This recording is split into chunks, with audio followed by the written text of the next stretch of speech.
Assalamualaikum warahmatullahi wabarakatuh. Halo sahabat Atma, senang sekali kami bisa menyapa kembali sahabat Atma semua dalam program Otista, obrolan dan tips seputar kesehatan jiwa. Nah, kali ini bersama saya ada perawat senior kita, yaitu Nurse Eko Rianto SKEP ya Pak. Apa kabar Bapak, sehat? Alhamdulillah sehat. Iya, untuk kali ini kita akan membahas tema tentang asuhan, salah satu asuhan keperawatan jiwa ya Pak ya. Ya, dengan tema penanganan dan perawatan ODGJ di rumah gitu. Nah, mungkin sebelumnya Pak Eko bisa dijelaskan dulu ya Pak ya, apa itu ODGJ. Mungkin kita sudah sering ya menjelaskan ini, mungkin cuma kalau untuk di keperawatan jiwa dan selesai kita kan harus pengulangan agar itu menjadi terpatri di dalam otak kita dan supaya juga ada peningkatan pengetahuan di dalamnya. Silakan Pak Eko. Oke, terima kasih Mbak Tarika, selamat siang netizen sekalian. Jadi yang ODGJ itu adalah orang dengan gangguan jiwa, atau kalau di kampung-kampung ya orang dengan stres atau mohon maaf dengan ucapan GINA, itu sebenarnya sudah nggak boleh diucapkan. Nah, kemudian apa sih artinya ODGJ atau orang dengan gangguan jiwa itu? Satu di antaranya, misalnya gangguan jiwa merupakan pola perilaku yang ditunjukkan pada individu yang menyebabkan distres, menurunkan kualitas dan kehidupan disfungsi pendidikan. Atau kalau dalam bahasa sehari-hari, ketika orang itu pikirannya berubah, omongannya berubah, kemudian sikapnya jadi berubah, akhirnya kinerjanya juga berubah dan tidak memuaskan pelanggan, maka orang tersebut juga bisa disebut mengalami gangguan jiwa. Dari situ terlihat misalnya gangguan jiwa merupakan suatu gangguan pada pikiran kita, tadi kita sebutkan, perasaan, bisa emosi, bisa diem saja, dan perilaku sehingga mengakibatkan ketidakmampuan dalam beraktivitas dan berinteraksi dengan keluarga dan masyarakat. Nah, ini yang namanya penurunan disfungsi atau disfungsi. Atau juga gangguan jiwa yang berat yang banyak dialami di masyarakat ini adalah depresi dan schizofrenia. Tapi yang lebih banyak adalah schizofrenia. Kalau depresi ini memang awal dari sakit jiwa itu biasanya didahului dengan diagnosa yang namanya depresi. Oh gitu. Gini Pak Eko, cuma tadi kan Pak Eko bilang kalau misalkan dia ada perubahan di perubahan emosi, perubahan yang seperti tidak biasa, hingga akhirnya tadi pada berujung kinerjanya tidak baik kalau untuk yang sudah mungkin dalam keadaan bekerja. Cuma itu bisa dinyatakan memang betul-betul dia sudah disfungsi, sudah punya mental illness. Itu gimana Pak cara diagnosanya atau? Kalau diagnosa itu nanti ketika pasien itu dibawa ke rumah sakit dan nanti ketemu dengan dokter, baik itu dokter umum. Berarti harus aware dari orang sekelilingnya ya Pak ya? Ya, maka nanti baru timbullah sebagai diagnosis medis. Tapi sebagai gambaran yang saya katakan tadi adalah gambaran yang paling mudah untuk kita ketahui di masyarakat umum, yaitu tadi orang dengan gangguan jiwa itu misalnya ketika orang itu pikirannya berubah dan tadinya mungkinnya logis jadi tidak karuan, atau bahkan memikirkan yang tidak biasa, misalnya merasa dirinya raja, merasa dirinya wali, merasa dirinya orang sukses besar, atau merasa dirinya pangeran. Ini adalah pikiran yang sudah tidak logis. Nah, ini diucapkan. Nah, setelah diucapkan, akhirnya kinerjanya juga jadi terganggu. Dia sudah tidak jadi dirinya sendiri, tapi jadi apa yang sudah dia pikirkan. Maka kalau di medis bisa kita katakan pasien ini mengalami misalnya ada diagnosa yang namanya diagnosa waham. Nah, waham ini adalah contoh tadi saya katakan, misalnya dia merasa orang hebat, merasa wali, merasa nabi. Kalau berbicara soal merasa wali atau nabi, kita bisa kategorikan dia waham agama. Tapi kalau dia merasa orang kedua besar yang jadi bahannya mengalami kesalahan dan seterusnya. Jadi begitu sahabat Atma, ternyata tuh apa namanya, kita nih juga harus aware sama orang-orang di sekitar kita ya Pak ya, supaya oh ini karena kan yang kena kan biasanya orang-orang sekitar tuh, apalagi keluarga gitu kan. Itu apa dia biasanya terus tiba-tiba kok berubah, berarti itu patut dicurigai, diwaspadai gitu ya Pak ya. Mungkin bisa kita berikan apa namanya, masukan kepada orang tersebut agar mau diperiksa gitu, dibawa untuk ke profesional gitu. Kemudian Pak, faktor apa sih Pak penyebab dari gangguan jiwa itu Pak? Biasanya? Oke. Faktor yang menyebabkan gangguan jiwa itu ada satu, yang pertama adalah mungkin faktor kehilangan orang-orang yang kita. Contoh misalnya kalau masih berusia muda mungkin pacaran, atau mungkin kalau yang sudah berpasangan bisa suami, bisa istri yang kehilangan, atau mungkin kehilangan orang tua, atau kehilangan pekerjaan. Nah, hal-hal yang kehilangan orang-orang yang kita sayangi ini bisa menjadi penyebab terjadinya menjadi ODGJ. Yang kedua juga bisa ternyata ada faktor keturunan. Dari 0,03% kalau orang tuanya ada yang mengidap atau mengalami ODGJ, maka ada kemungkinan 0,3% anak turunnya bisa ada yang menjadi ODGJ. Tapi itu bisa dimutakan atau bisa dianulir dengan nanti pola bimbingan yang lain lagi. Contoh, misalnya orang tuanya dua-duanya sakit walaupun tidak parah, tapi nanti pola asuhnya dialihkan kepada orang yang ngerti, orang yang sehat, maka akan terbentuklah karakter yang berbeda dari orang tuanya. Terbentuklah karakter, sikap, sifat yang berbeda dari orang tuanya. Maka dia akan terlibat dari faktor keturunan. Apalagi kalau misalkan namanya anak itu kan dia itu kayak spons ya Pak ya, dia paling peniru paling hebat, paling mahir. Nah kemudian saya teruskan lagi untuk penyebab tadi sudah katakan, misalnya ada faktor yang kehilangan, yang kedua ada faktor keturunan, tiga faktor zat misalnya. Contoh, ketika seseorang kemasukan zat, contoh misalnya anak muda yang sedang dalam lingkungan keras sehingga dia dikatakan mabuk, maka itu sudah bisa menjadi penyebab terjadinya gangguan jiwa. Kita lihat kalau orang mabuk ngomongnya nggak relevan, ya, sikapnya nggak relevan, pikirannya macam-macam, dan hasil kerjanya juga tidak bisa dinikmati orang lain. Ini sudah kita kembalikan, itu adalah karena dia kemasukan zat. Ada lagi contoh satu lagi, misalnya orang karena penyakit fisik, itu juga bisa. Contohnya seperti apa? Kita lihat sering di UGD kita. Di UGD kita kadang-kadang orang salah membawa ke tempat kita. Dan orang di kantor saat umurnya sudah tinggi, ternyata dia punya riwayat tekanan. Nah, pada fase-fase pre-stroke itu biasanya ada yang dialami kebingungan dan sebagainya. Dibawa ke sini. Di sini dikira sakit sini. Padahal itu adalah disebabkan karena sakit fisik atau sakit karena hipertensi. Itu adalah berarti yang disebabkan oleh sakit fisik.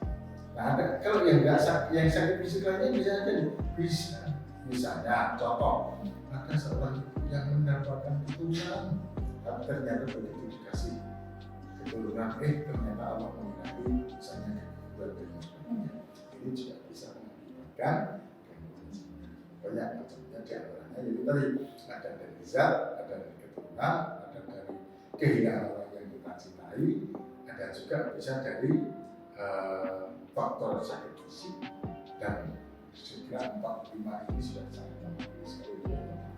Jadi itu yang harus diwaspadai. Kemudian kalau untuk penanganannya sendiri, misalnya untuk kita tangani dulu di rumah itu seperti apa peran keluarga ini? Berapa yang paling penting itu kan peran keluarga ya? Jadi kalau untuk gangguan jiwa ini memang pada era sebelum tahun 2000, ketika rumah sakit itu masih baru-barunya di antara tahun sekitar 90-an, itu kadang-kadang orang membawa ke rumah sakit jiwa itu masih malu. Dianggapnya itu penyakit memalukan atau dianggapnya penyakit aib. Pak ya, dengan stigma-stigma. Tapi alhamdulillah karena pengetahuan, karena penyuluhan orang-orang kesehatan, alhamdulillah di era tahun 2000 ke atas rumah sakit kita sudah berubah kunjungannya jadi bahkan tampilannya jadi begitu luar biasa, bisa bersaing atau bisa dikatakan setara dengan rumah sakit yang sudah di Jawa. Nah, kalau kita berbicara gimana sih penanganan pertama, yang pertama harus mendekati adalah keluarganya dulu. Jadi kalau di keluarganya itu sudah terbiasa tercipta sebuah keluarga yang biasa komunikasi, insya Allah ketika anak, istri, suami ada masalah akan terkomunikasikan, sehingga di situ pun titik kecil itu bisa diselesaikan. Tapi kalau titik kecil itu tidak bisa diselesaikan, akan menjadi apa ya, mengendap di dalam hati dan nggak selesai. Akhirnya dia akan suatu saat nanti akan bisa menimbulkan gangguan jiwa. Saya punya contoh kecil. 2 tahun yang lalu saya dinas di Poli, itu hampir 1 bulan. Itu sekitar 4-5 kunjungan yang punya riwayat masa lalu yang kurang menyenangkan. Dan itu terjadinya di masa-masa SD mau masuk SMP. Contoh, waktu itu ada pasien kita yang waktu kecil itu mau diperkosa sama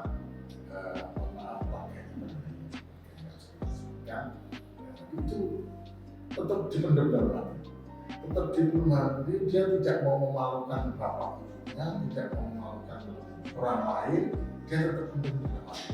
Dan lambat laun dia tetap kerja, tetap sekolah dan kuliah sampai dengan bekerja.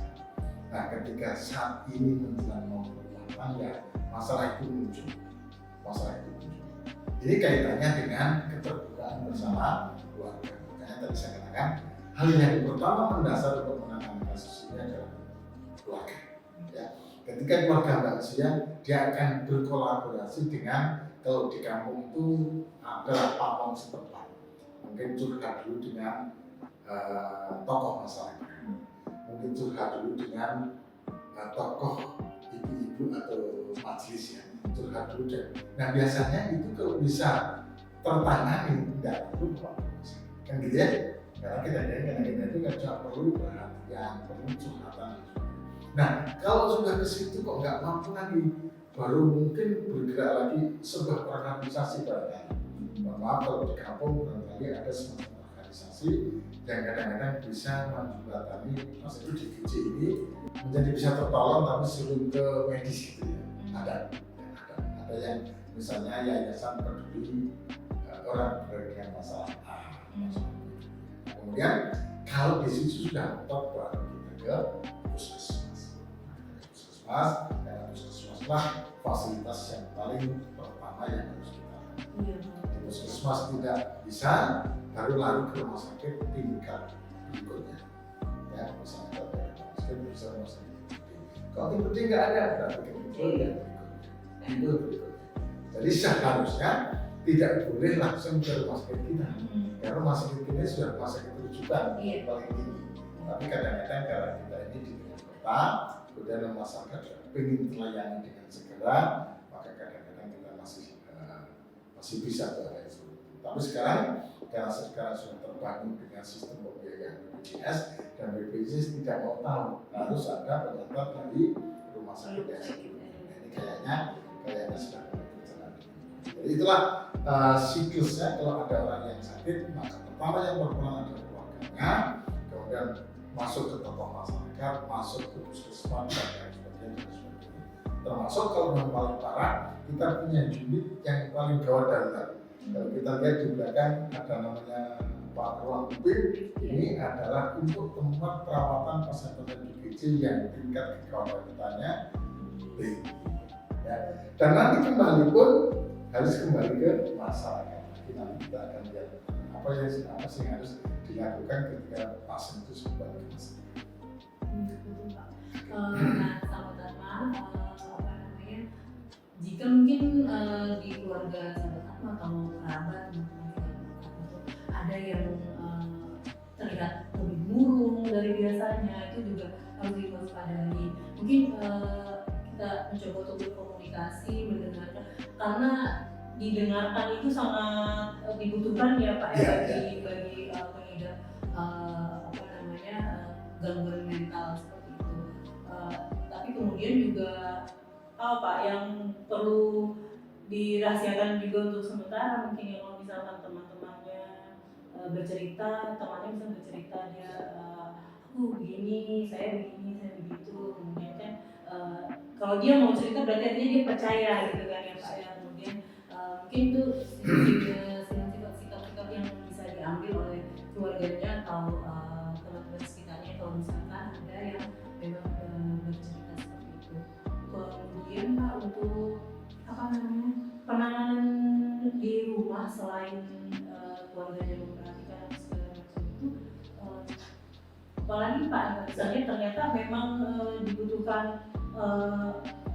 pengobatan, tapi yang apakah keluarganya ini juga harus sering juga ikut seminar-seminar atau apa gitu ya Pak ya. Jadi gimana? Oke, terima kasih. Untuk berikutnya yang harus kita persiapkan adalah tentang keluarga. Keluarganya ini yang pertama, kalau di rumah kita ada orang yang mengalami atau sedang dalam proses perawatan dengan gangguan jiwa, kita jangan sampai bosan-bosan. Yang pertama harus diajak komunikasi. Soal hasil bisa ngomong atau tidak, mampu ngomong atau tidak, mau ngomong yang seperti apa itu urusan hasilnya. Tapi kita sebagai orang yang notabene sehat di keluarga harus ngajak sering-sering berkomunikasi. Komunikasinya seperti apa nih? Ada salah satu contoh di masyarakat. Keluarga pasien punya pasien, yang pasiennya itu diem saja. Pak, anak saya sudah sembuh kok, dia diem saja, dia nggak ngapa-ngapain, dia di dalam kamar saja. Versinya itu sembuh. Tapi sebenarnya kesembuhannya dia bukan seperti itu yang diharapkan. Orang yang seperti itu kita masukkan ke dalam kategori diagnosis yang berbeda lagi. Kalau orang dengan marah-marah, dengan kata-kata kasar, dengan ngomong, kita dengan diagnosis kalau perawatannya masuk ke ranah perilaku kekerasan. Nah, bagaimana kalau sebaliknya nggak ngamuk apa anak saya? Sekarang di rumah saja, bahkan sembunyi di kamar aja kok, nggak pernah makan bareng, tapi nggak apa-apa. Ibunya mungkin itu dianggapnya nggak sakit, padahal itu sudah sakit juga. Tapi bedanya dia masuk ke isolasi sosial. Nah, isolasi sosial ini kalau dibiarkan juga akan berakibat menjadi halusinasi. Dan halusinasi kalau dibiarkan juga akan bisa menjadi akibat sebuah perilaku kekerasan. Ya, dan berikutnya sering-seringlah memberikan apresiasi atas usaha pasien dalam penyembuhan, misalnya usia bagus mas, sudah minum obat, pinter ya, sudah minum obat, ini adalah ujian. Kita jangan sampai iman dengan memuji anak. Afirmasi seperti itu tuh kadang memang dibutuhkan oleh pengidap. Iya, dibutuhkan. Kita nggak usah sampai ke sana. Ketika saya dibilangin sama istri, wah bapak ganteng hari ini, itu saya sudah punya, kayaknya ada adrenalin sendiri yang keluar gitu ya. Apalagi sampai dipuji sama yang lain, saya menimbulkan rasa senang dan bahagia. Ya, ini juga kebutuhan manusia untuk hal itu sama. Ya. Kemudian yang berikutnya, tidak melabel negatif atau menilai pasien dengan kata-kata yang positif. Ya, jangan sampai kita nyebut si gila, si ini, si itu. Berikutnya harus menunjukkan ekspresi emosi yang positif. Jangan sampai mengucapkan kata-kata positif menghargai. Ini yang harus kita kembangkan. Jadi jangan sampai kita justru mengucapkan kata-kata yang kasar, ya, dan kata-kata yang sangat membuat orang tersinggung. Kita harus katakan bahwa saya bangga dengan anak saya, apapun yang terjadi dengan anak saya, sehingga anaknya itu menjadi bangga punya orang tua. Kemudian yang berikutnya, memberikan nasihat apabila diperlukan dengan bahasa yang netral, tidak memihak. Ya. Nasihatnya misalnya, adik atau anak, ya, kita harus teratur dengan harus hidup yang teratur, mandi teratur, hidup teratur, makan teratur, dan karena masih proses minum obat juga minum obat harus teratur. Kemudian juga harus membiarkan pasien meluapkan kesedihan dengan caranya sendiri. Ketika ketika pasien itu sudah melakukan kesedihannya, biarkan saja. Karena dengan demikian dia sedang berproses untuk melupakan. Pasien-pasien itu beda pasien beda cara. Kita pun seperti itu. Beda kita beda karakter, beda cara, beda penanganan. Dan jangan lupa yang berikutnya selalu mengajak berinteraksi dengan lingkungan sosialnya, yang bisa berkunjung ke tempat wisata, bisa berkunjung ke keluarga, berkunjung ke alim ulama kalau yang diyakini bisa, dan seterusnya. Selanjutnya Pak, mungkin kita bisa juga memberikan aktivitas kan? Ya. Kadang di kampung itu salah paham. Maaf, bapak ibu di kampung itu kadang-kadang kamu loh ya sudah tak obatkan, tak biayai banyak-banyak, coba kayak kakaknya, coba kayak adiknya, coba kayak itu. Nah ini sebenarnya perilaku dengan tidak sengaja membanding-bandingkan. Enggak boleh ya, enggak boleh. Beda manusia beda sampai tua nanti dia merasa minder jadinya ya Pak ya. Kita tetap harus diberikan aktivitas tapi semampunya dia. Ya, jangan sampai kadang-kadang disamakan dan kemampuannya orang tua yang sudah profesional. Nah, saya punya contoh. Dulu waktu itu saya punya pasien di Bogor, saya sedang istilahnya uji ke sana, ternyata di sana kemampuannya itu kerjanya jahit. Dia udah profesional. Nah, si anak ini diajarin jahit. Tapi yang saya lebih pilih jahitnya ini dekat gunting, dekat pisau, dekat alat-alat yang ada yang lain. Nah, di situ sering terjadi dialog antara bapaknya itu masih ngajari anaknya dengan kata-kata yang kurang bijak. Kamu ini enggak nih. Makanya ini adalah hal yang salah. Sebetulnya jangan sampai si anak itu disamaratakan kemampuannya dan keterampilannya dengan bapaknya yang waktu itu memang sudah profesional dan dalam kondisi yang sehat tidak sakit. Yang kadang-kadang di masyarakat mungkin tidak terpapar dengan yang seperti itu, sehingga harusnya kamu bisa seperti ini. Kita tidak sengaja mengejas gitu ya, atau menghakimi anak kita. Karena setiap orang itu pasti berbeda-beda, punya kemampuan yang berbeda-beda, bakat dan mungkin statement terakhir Pak dari semuanya ini, apa sih yang yang keluarga bisa lakukan selain setelah penanganannya di rumah, mungkin bisa mengevaluasi apakah memang lebih baik memang di rumah atau perlu dibawa ke profesional atau tidak, menakarnya itu seperti apa? Jadi sekalian, jadi kalau kita punya keluarga di rumah dalam kondisi yang maaf sudah dalam proses penyembuhan, kita orang tua harus paham. Biasanya kalau orang tua terhadap anaknya, dia akan paham betul, anak saya bisa, anak saya terang, anak saya gelisah sedang. Ini orang tua pasti paham. Nah, yang seperti apakah yang boleh di rumah? Pasien itu boleh di rumah ketika pasien itu lebih nyaman di rumah, lebih terkontrol di rumah, dan lebih sehat di rumah. Sebetulnya kita mengendaki semua pasien di rumah, tidak masalah ya. Karena senyaman-nyamannya di rumah sakit walaupun megah, tetap nyaman kalau di rumah. Nah, itu yang pertama. Yang kedua, yang harus dikenali Bapak dan Ibu sekalian ketika punya keluarga dalam kondisi yang sakit, ketika orang itu membahayakan dirinya sendiri, orang lain dan lingkungan, hal yang seperti itu kita harus waspada. Kalau memang kita sanggup mengatasi, silakan diatasi. Kalau tidak, daripada membahayakan diri sendiri, orang lain dan lingkungan, maka sebaiknya dirujuk ke unit kesehatan yang memadai. Ya. Contoh misalnya, pasiennya sudah ngomel-ngomel, sudah mengancam, tapi orang tuanya tenang saja. Ini hati-hati ya. Ketika pasien itu ngomel, itu kalau di dalam ilmu kejiwaan dia sudah berada di tingkat ngamuk namanya.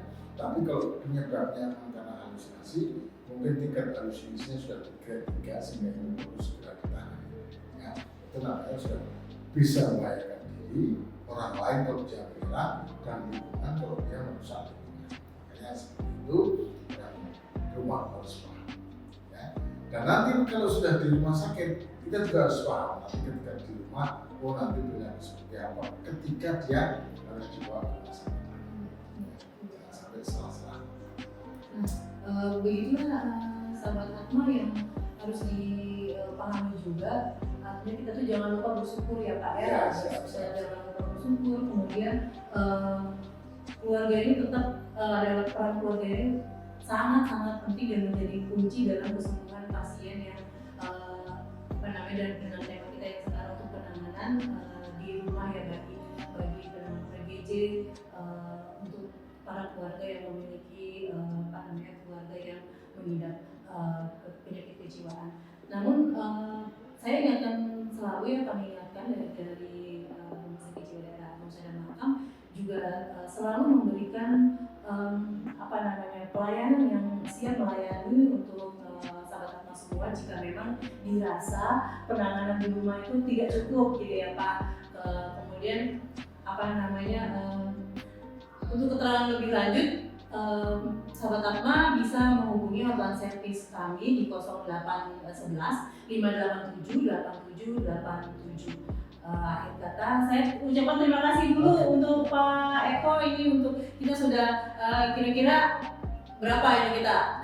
Sudah 30 menit ya, sudah 30 menit. Nanti lain kali kita akan lanjutkan tentunya penanganan kesehatan jiwa untuk di rumah Kak, untuk para keluarga itu pastinya sangat penting ya Pak Eko. Terima kasih untuk hari ini telah memberikan pencerahan bagi sahabat Atma semua di rumah, dan sahabat Atma jangan lupa untuk menyaksikan obrolan kita di YouTube Rumah Sakit Jiwa Daerah Nusa dan Mahakam yang official tentunya, kemudian juga untuk mendengarkan kembali di Spotify. Jadi nanti suara Pak Eko mengudara nih di Spotify Rumah Sakit Nusa dan Mahakam. Sekali lagi saya Pak Rika pamit undur diri bersama perawat senior kita Pak Eko. Terima kasih sahabat Atma telah bersamai kami di sini. Assalamualaikum warahmatullahi wabarakatuh. Salam sehat jiwa.